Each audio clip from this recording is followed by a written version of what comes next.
I am a Georgia native, and I went to graduate school at Georgia Tech. I'd never lived outside of the state of Georgia. And my father was chairman of the Republican Party where we lived, and he saw Governor Deal, then Congressman Deal, at a Republican function one evening and recommended that I come work for him in his office in Washington, D.C. So I worked in the U.S. House of Representatives, moved to Washington, D.C., lived there for a couple of years, worked for Congressman Deal at the time, and then came back to Georgia, North Georgia actually, and was a county administrator in Fannin County. Then I was recruited into a company in Atlanta called EMS Technologies, actually in Norcross.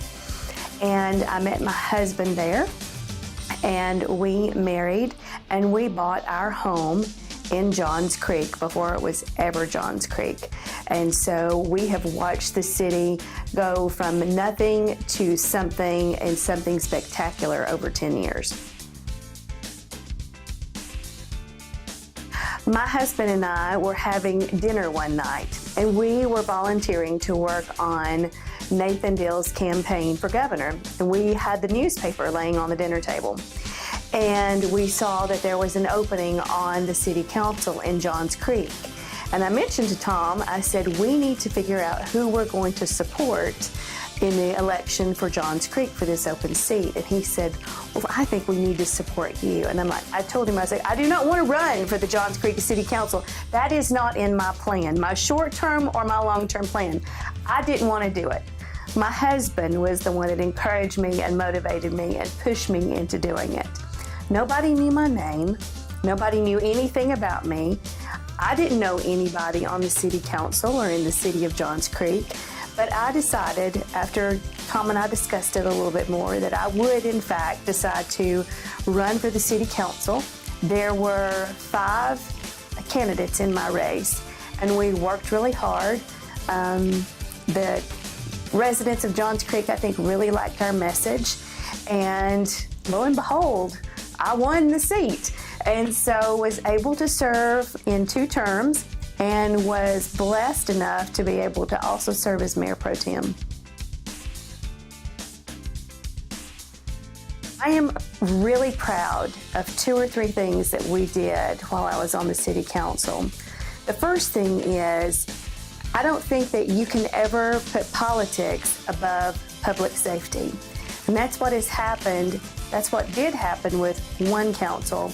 And we unfortunately played politics with the city of Roswell and refused to work with them to put in a traffic light at Nesbitt Ferry and Brumbelow Road.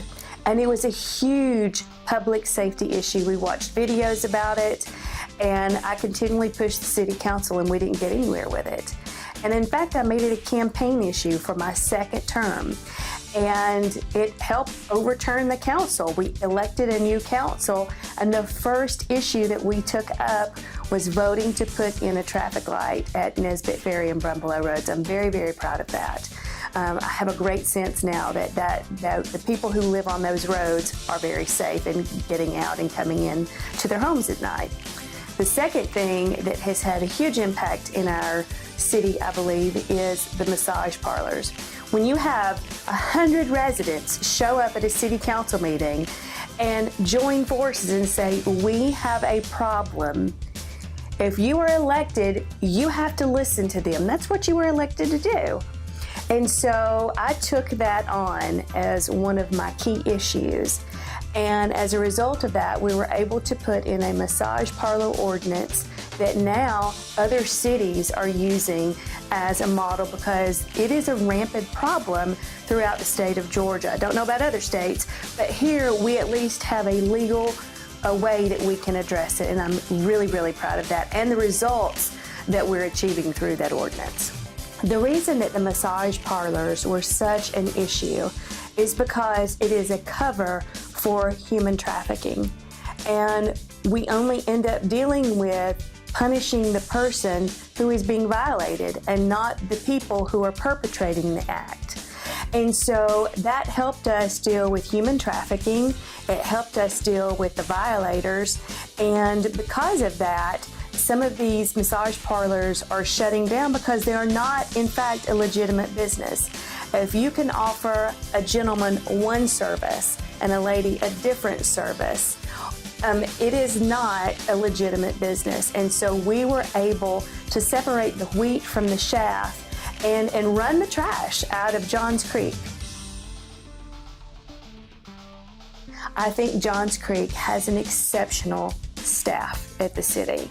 I mean, I have never seen a more true professional organization in the city staff to support the city council, which supports all the residents here. I mean, to me, it is a triad of people coming together to serve their city, and I love that. I love the things that we were able to accomplish together, whether through community development, public works, parks and recs, supporting the police and the fire, or the community events that brought the community together, that the city was responsible for hosting this and pulling it together. I think it speaks volumes. And you look at, on top of that, we have great schools. We have a great business initiative through the Chamber and the Johns Creek Advantage.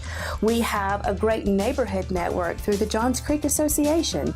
And then we have state-of-the-art medical facilities. If you live in Johns Creek, you are blessed. I mean, it is the absolute best city to live in. We're known through that nationally. We're known through that in the state. What more could you ask for? Where else would you want to live other than Johns Creek? I mean, if you're living here, you have got it made.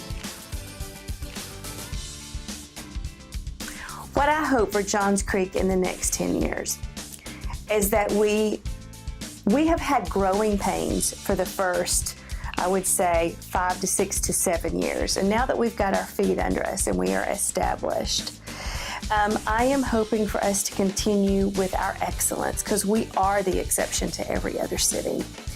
I want to see people who are volunteering to serve on our boards to make our city better. I want to see people who really want to serve our city and not themselves be on the city council. I want to see people make a difference for the sake of Johns Creek. And so I just want us to continue going up, to be the envy of every city in the state. So other cities will say, we want to do what Johns Creek's doing. They're doing something right. We want to be like them.